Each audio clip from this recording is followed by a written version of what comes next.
मौनको शक्ति। एक पटकको कुरा हो, दार्जिलिङका सुन्दर पहाडी गाउँहरूमध्ये एउटा गाउँ थियो जसलाई मनोकामना गाउँ भनेर चिनिन्थ्यो।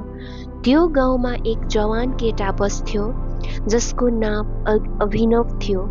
अभिनव आफ्नो उग्र स्वभाव र तत्काल प्रतिक्रिया दिने बानीका कारण गाउँभर चिनिन्थ्यो।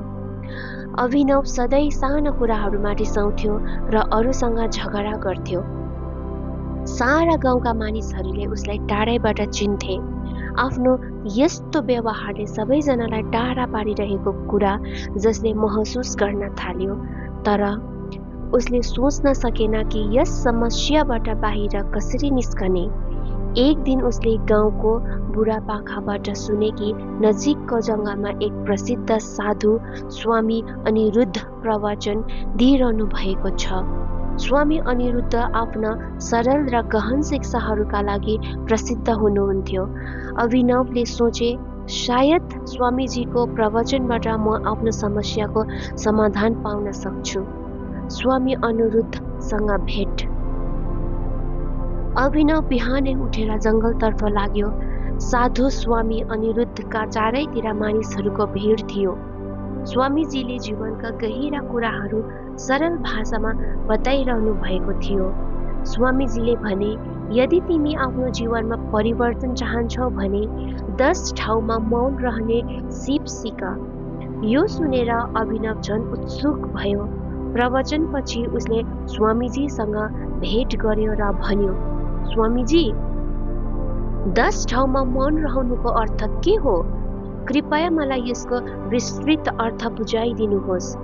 स्वामीजी मुस्कुराउँदै बोले, यदि तिमी यो सिक्न चाहन्छौ भने तिमीलाई अनुशासन, धैर्य र आत्मनिरीक्षणको आवश्यकता छ।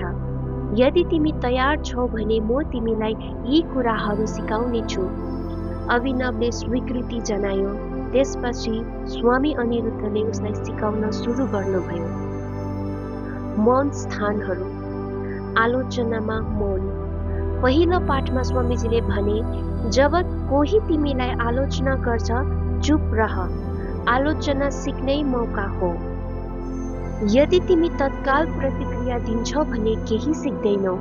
तर चुप लागेर सोच्ने हो भने मात्र तिमी बुझ्न सक्छौ कि आलोचना सही हो कि गलत।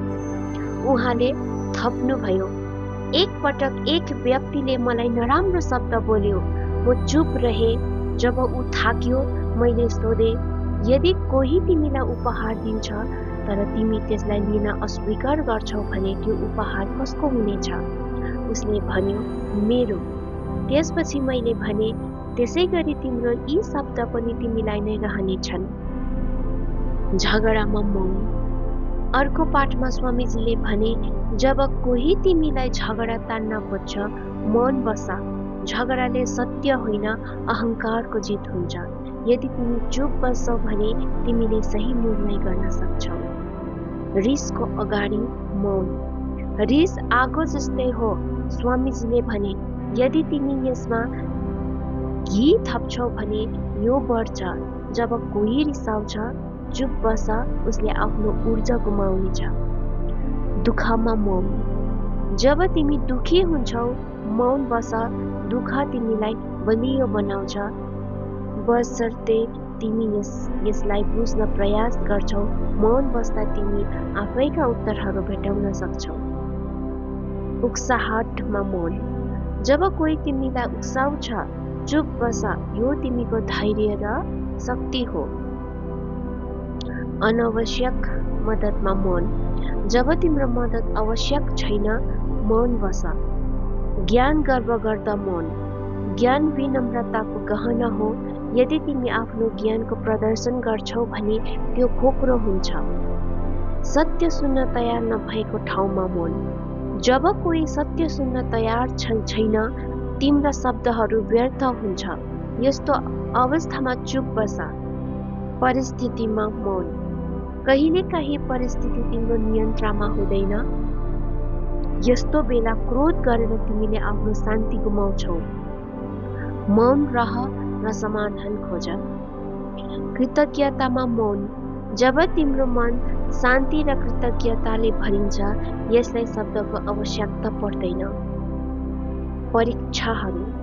स्वामीजीले सबै पाठहरू दिएपछि अभिनवलाई गाउँमा फर्केर यी शिक्षाहरू व्यवहारमा लागू गर्न भने। पहिलो परीक्षा, आलोचना सहने। अभिनव गाउँ पुग्दा गाउँलेहरूले उसलाई आलोचना गरे, तर ऊ चुप रह्यो। केही समयपछि सबै थाकेर चुप लागे। दोस्रो परीक्षा, झगडा टार्ने। एक व्यापारीले अभिनवसँग झगडा गर्न खोज्यो, तर ऊ मौन बस्यो। व्यापारीले महसुस गर्यो कि झगडाको कुनै अर्थ छैन। तेस्रो परीक्षा, रिसको सामना। एक रिसाहा मानिसले अभिनवलाई गाली गर्यो, तर अभिनव शान्त रह्यो। मानिसको रिस आफै सकियो। चौथो परीक्षा, दुःख सान्त्वना। एक विधवाको पीडामा मौन बस्दाको प्रभाव उसले देख्यो। विधवाले पहिलो पटक आफ्नो दुःख पोखिन्। अन्तिम परीक्षा, कृतज्ञता प्रकट। अन्तमा अभिनवको मन शान्ति र कृतज्ञताले भरिएको थियो। उसले स्वामीजीलाई धन्यवाद दिन खोज्यो, तर स्वामीजीले भने, मन नै तिम्रो कृतज्ञताको सबैभन्दा राम्रो रूप हो। अन्तिम शिक्षा। यो कथा हामीलाई सिकाउँछ कि मौन बस्न सिक्नु भनेको आफ्नो जीवनलाई परिवर्तन गर्न सिक्नु हो। मौन केवल शब्दको अभाव होइन, यो आत्मा र शान्तिको भाषा हो। धन्यवाद।